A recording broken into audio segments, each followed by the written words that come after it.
токсична връзка. Брейк. Овен, тръгвам си. Завинаги. Добре, ще се върна само да ти го кажа пак. Телец, това е токсично, но поне си знам човека. И яде хубаво. Близнаци, скъсваме. Или не? Не знам. Да обсъдим това 3 часа.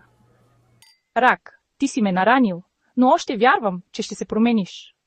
Лъв, токсично е, но как ще си тръгна, като знам, че съм най-доброто, което си имал. Дева, записах си всичко. Ден, час, какво каза. Сега ще ти покажа какво значи анализ.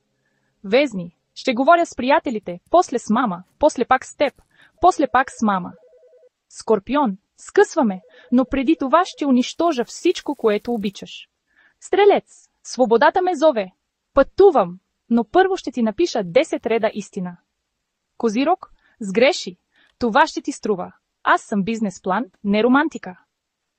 Водолей, излизам от връзката с въображаема версия на теб, която не беше токсична. Риби, още плача, пиша ти песен и поема, но ще си тръгна някой ден. Токсично, но зодиакално. Разпозна ли се? Напиши зодията